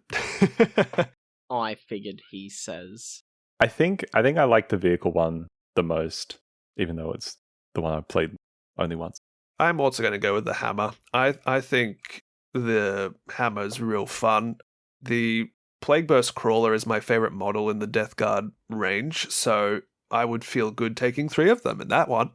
Will it be justifiable for the cost? Probably not, but that's the detachment where they would shine the most, so I have to give it to that one.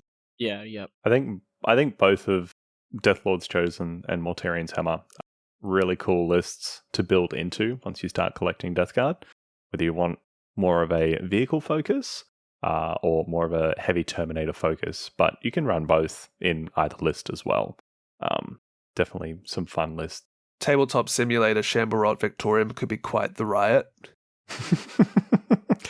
We don't have enough time. We don't have enough time to paint models.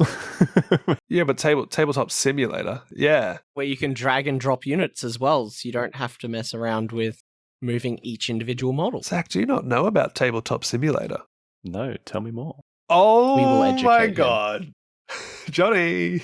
We will educate him, don't you worry. It is fantastic.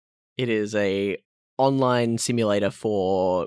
Well, originally it was designed to be a board game simulator for like a multiplayer online board game, but people have created assets in the game for like every single model in 40k and tables and all sorts of stuff, so you can play a game of 40k online with pre-made models.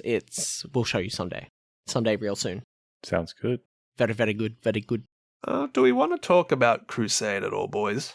We have to touch on it, and then we will do some quick army lists and then wrap it up. Yeah, I was so confused by this Crusade until I realized there was like a separate like document that is like a flowchart for doing the Crusade thing. Like I read through the detachment, sort of skimming through. I'm like, this makes zero sense. Am I missing something? And it was a separate like handout sheet that would be in the codex. It's what, building a plague, right?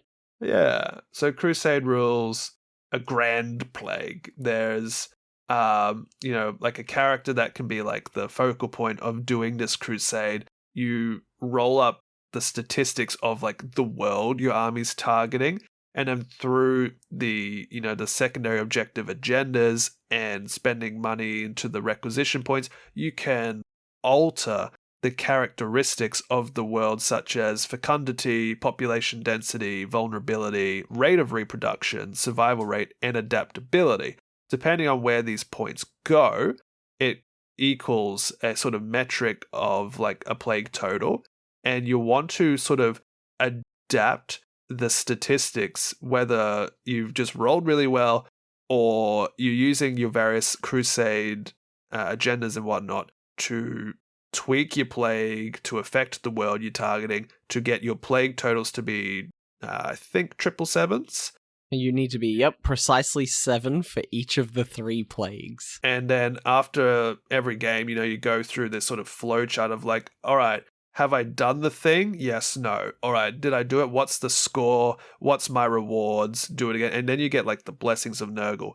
But if you're using like Warhammer or something, you will need to look for the sort of additional PDF document, which is going to have the flowchart of like the actual plague that you've got, because the actual like pages on this website, it's not there. Like it's very ambiguous unless you actually have that PDF. I think if you go to the Path of Contagion, there's a side box, the Blessings of Nurgle, and there'll be the little PDF icon that says Crusade Tracker. You'll be opening that, and then you'll see what I mean. Once you actually have done the actual plague and the plague has occurred, you're going to get Blessings of Nurgle. And then after that, you then have the things that are alternating. Or maybe it's as well as the actual plague. I think it actually works simultaneously. But the Blessings of Nurgle, you have different plagues. You'll have a certain duration. They'll have modifiers in their property. They might even have drawbacks. And it's, oh my god, this is like the most complicated 10th edition thing I've seen. Right? I'm looking through it and I'm like, this is in-depth. It's so slim. But what?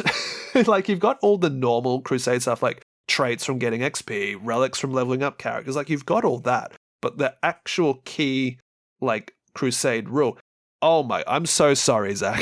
This is bookkeeping next level. Yes, a lot of bookkeeping. But very flavorful. Oh, absolutely. No, it's neat. I kind of dig it. you'll be super invested. Like at every step of the way, like Path of Contagion. If you're attempting to concoct a plague after each battle, use the following sequence. Step 1, reap the rewards. Apply any characteristic changes to your world and or plague. Describe the agendas you've done. Step 2, first check for a breakthrough, which is if you have managed to concoct a plague, which is a numerical value of success. Step 3, cultivation. You roll a d6, you add 2 to result if you have won the battle. On a 4+, you can choose a characteristic of your plague and add 1 to or subtract 1 from the characteristics of the plague. Step 4, counter agents. Roll a d6 if the result of the d6 is higher than the adaptability characteristic of your plague. You reduce the vulnerability characteristic of the world. So if you're getting to this point, it means that the plague hasn't actually broken through in those earlier steps, and you need to keep tweaking it between the battle with this flowchart, and then when you actually play your missions, you pick specific agendas and whatnot to help alter it. Yeah, no, it's kind of cool, but yeah, a lot of bookkeeping. But then, if you have achieved a breakthrough, you then figure out what your actual total is, and depending on the total of the various characteristics and the overall plague total, you'll get, much like the skulls in the World Eaters, you'll get different tiers of rewards, such as a minor buff or a major buff, or some XP, I think. And then Blessings of Nurgle is the rewards for this. You'll get a poison that this person has either received or they've developed, whatever way you want to describe it. And it will be you can maybe generate additional rec points. Maybe you can add, more marked for greatness stuff, etc. We can make your vehicles into demon engines. You can add lethal hits to weapons that don't have it. Yeah, cool. But after this flowchart, you'll have the alchemical pathogens, which is when you get into the more advanced minutiae of your plague, such as the duration of it, the property of it. But if you look on the actual tracker, you'll see that the properties of the plague, as you actually have this going on, are completely different things, again, to the Blessings of Nurgle. Man, this is you will need to sit down and read it. That if you gave us an hour or two, we could probably break this down for you, but it's just better off if you read it. There's only 3-ish pages to actually concern yourself with for how this works, but you might need to read it a couple of times to actually connect the dots between everything. But besides that, you have just your classic upgrade tables and whatnots following. All right, what do we think of that, boys?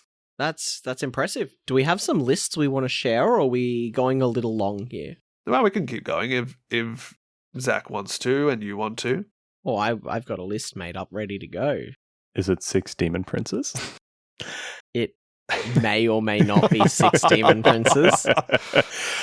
No, Jonny. Let's share the lists. Zach, I want to hear your list.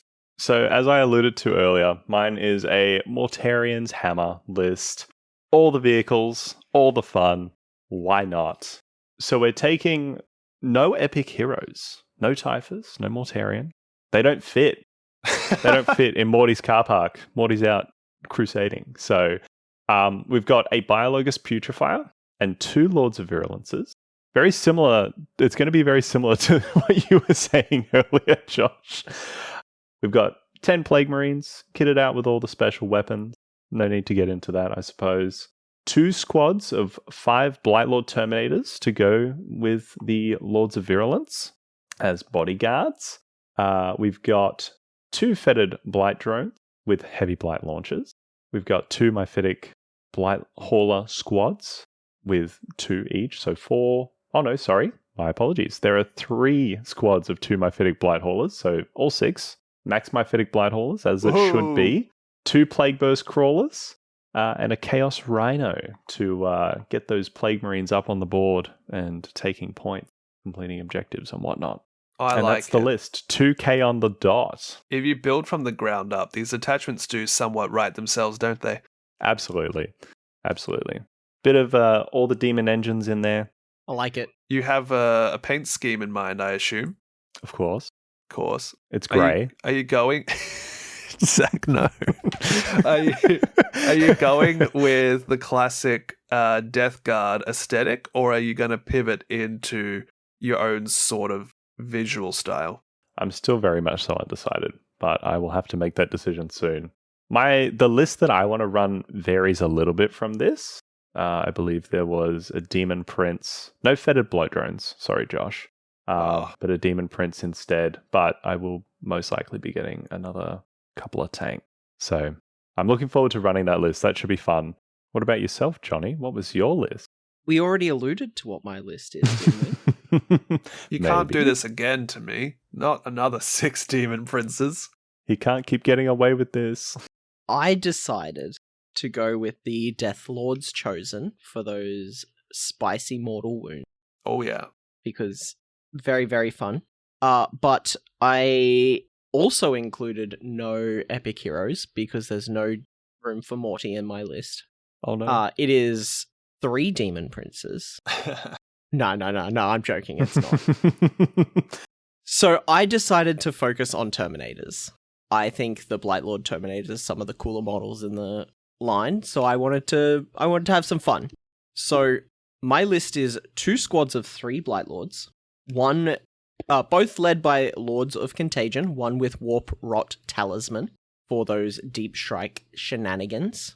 The other 3 with a dude are jumping in a Land Raider because we need to get them up the board as quick as we can. And then I am running 2 6 squads of Death Shroud Terminators with Lords of Virulence. One with the Helm of the Fly King, so that they can have the Lone Operative's keyword and can chill out a little bit and shoot from distance. Oh, Fly King hell. The other one with the Vile Vigor, for that +1 to movement and the ability to advance. I'm trying to cover their faults, which is how slow they are. And that's the 4 squads of Terminators I decided to go with. From there, I have included just a couple of vehicles to sum up the list. Specifically, 2 Myphitic Blighthaulers, 1 Plague Burst Crawler, and a Flesh-Mowing Fetid Bloat Drone. Just to round everything else. Nice and simple, focusing on some of the tougher units in the army to kill, and having some shenanigans in the meantime as they bounce around the board as much as possible, getting in and out of this Land Raider that's just going to be running pickup for everyone. I like it. But that's the list. Any paint scheme, Jonny? I already had a kind of paint scheme in mind for if I ever went Death Guard. I didn't want to stick with the gross green and the bone whites. Instead, I wanted to focus more on we made the joke before, but a grey, aka more a charcoaly sort of sooty grey-black. Almost leaning back towards my other heritages that I like to enjoy Chaos Space Marines wise, but something very gritty and dirty as opposed to something pussy and warty. Oh yeah. And kind of go for a desaturized nature of their plague, like it's sapping the color from the environment around them. Ooh. Was kind of the vibe I was getting. But yeah, that's my idea for Death Guard. What about you, Josh? What do you got for us? Ooh, what do I got for you? Have a guess. What do you think I went with? I think you went with oops, all afflictions all the time. Somewhat. You wanted to combo hard. Somewhat. You're not entirely wrong. I went extra combos. Oh yeah, go on. So, I've gone with the Tally Band. I went with the Nurgle Demons for something a bit fun. I actually, once upon a time, came up with a 2K Plague Legion army because I thought how they interact with each other was actually pretty sick. So I kind of wanted to bring some of that energy over in today's little project. And it was interesting because the image I had in my brain, I think list-wise, works better for an Onslaught game, like a 3K list. My 2K list, whilst it's perfectly at 2,000, I'm not totally happy with it just yet. It's more of a first draft approach. But I have gone with Rotigus as an epic hero. Nice. As well, a great unclean one. So I have 500 points of just juice. Big, fat, mouthy goodness. Rotigus has some pretty interesting little abilities. You can read into it in your own time if you want. Basically just auras and psychic stuff, the goods. But big model, T12, 4-up invuln, 22 wounds. Fantastic. Oh, what a ranged weapon profile name. Streams of brackish filth. Yuck. But yeah, like he's got the Deluge of Nurgle, the -2 movement, -1 objective control, can add a damage to Plague Legion models, so you can like really buff up like even like another duo. Yeah, you got duo. Sickening.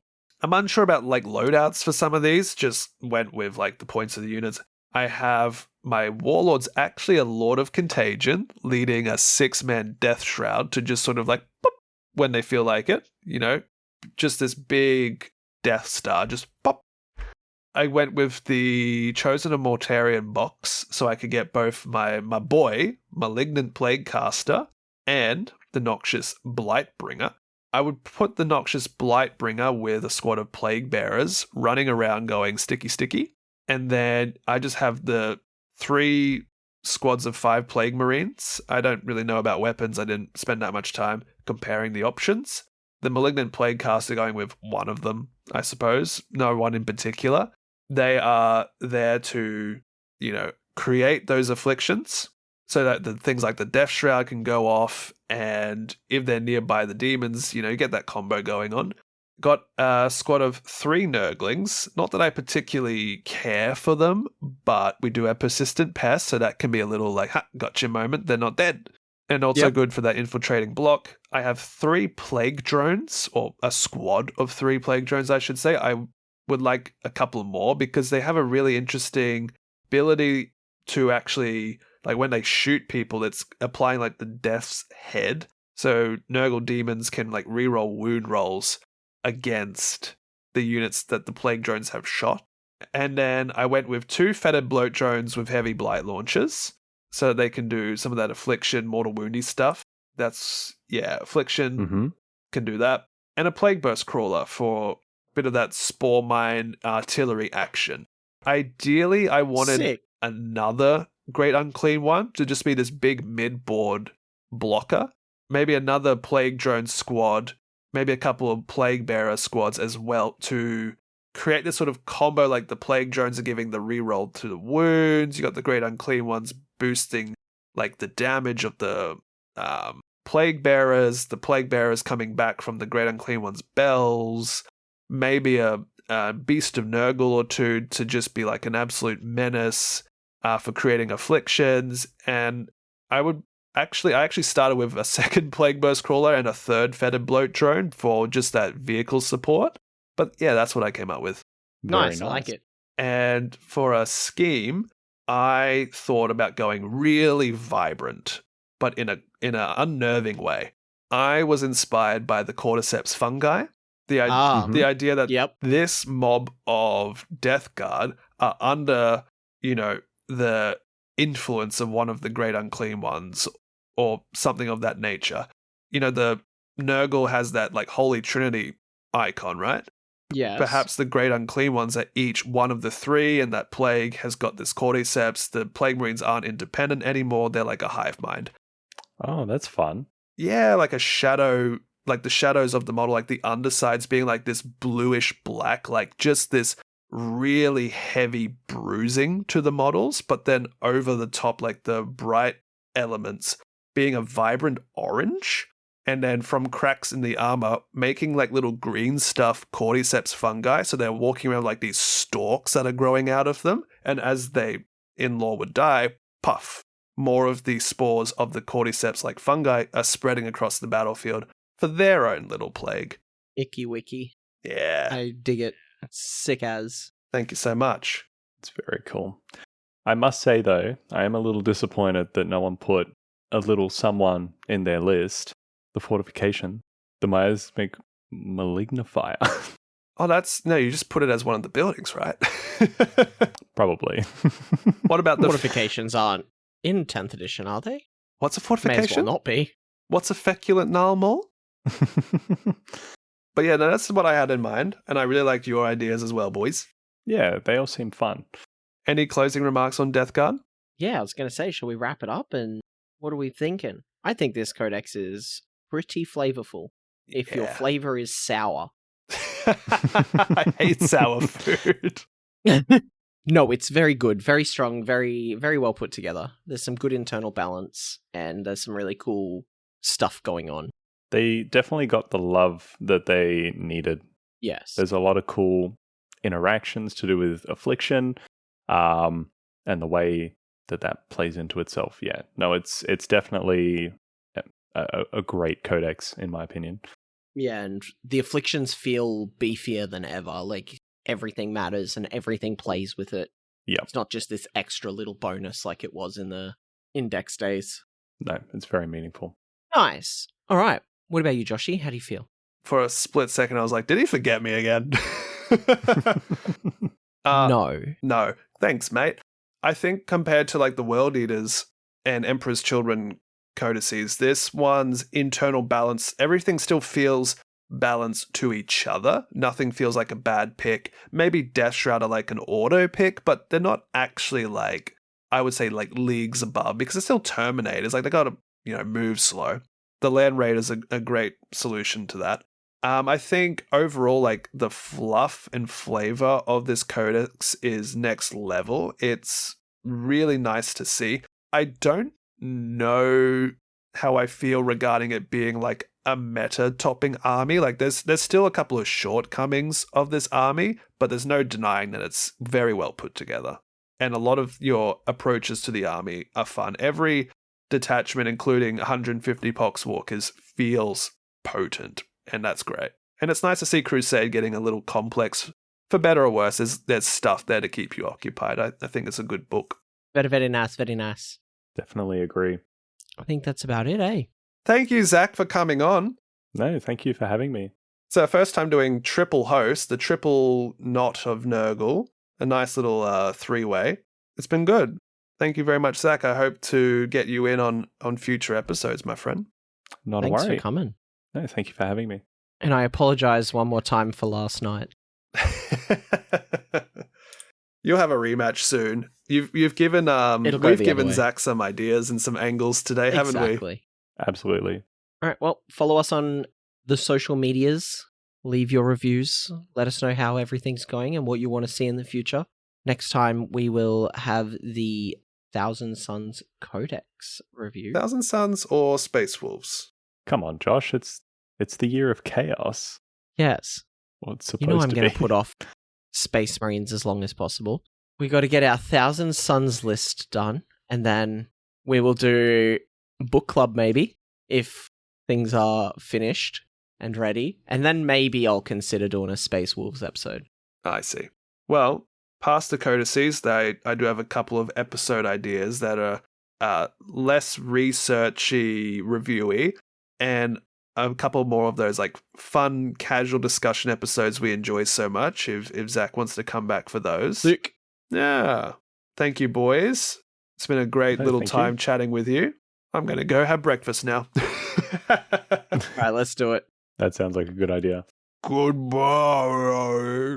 See ya. Bye-bye.